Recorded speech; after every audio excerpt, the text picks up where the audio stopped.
বিসমিল্লাহির রহমানির রহিম। এটি দেখতে দেখতে 2026-এর রমজানুল যে ঈদ চলে আসছে। যাদের প্রিয়জন আছে, প্রিয়জন বলতে নারীদের স্বামী বোঝায়, পুরুষদের স্ত্রী বোঝায়।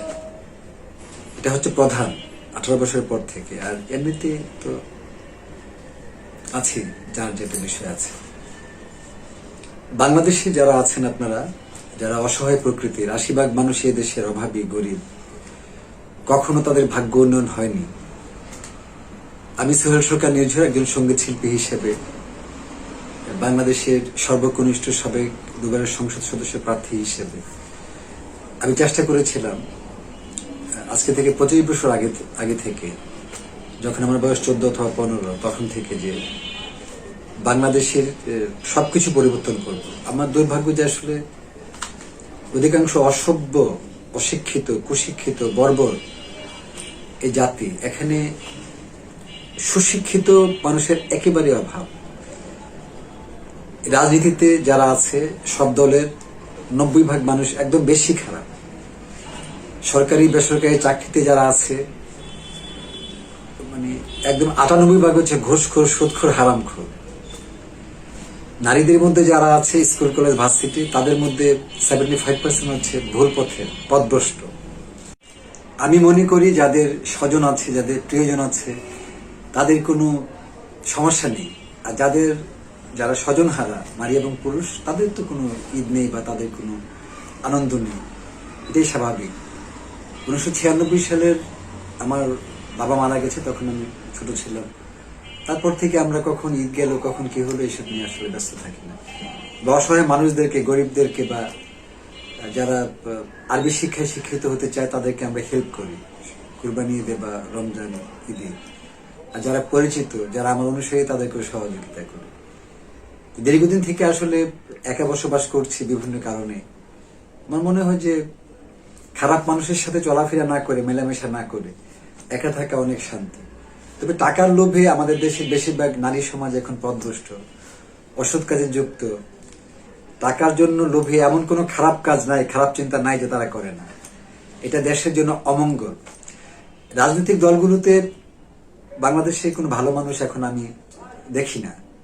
আগে ছিল, যখন আমার দাদু এমপি ছিল, চাচু এমপি ছিল, মামা 6 বার এমপি ছিল, মন্ত্রী ছিল, বা আমি 2 বার করেছি। তখনও ভালো পরিবার থেকে, ভালো ব্রেন থেকে, চরিত্রবান, নীতিবান, আদর্শবান মানুষগুলো সমাজনীতিতে, রাজনীতিতে আসতো।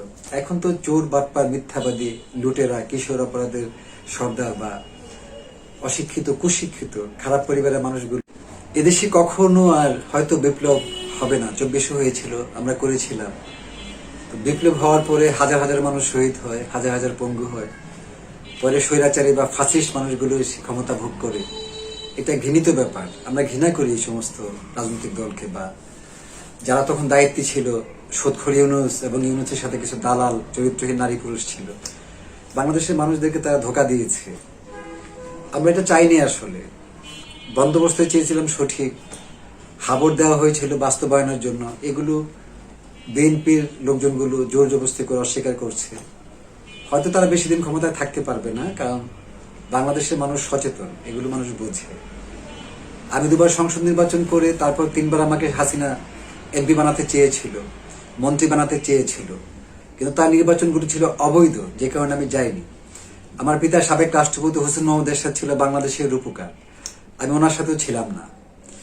আমরা সবসময় চিন্তা করি যে বাংলাদেশের গণ উন্নয়নের এবং বাংলাদেশের মানুষের ইজ্জত রক্ষা করার, নারী জাতির ইজ্জত রক্ষা করার।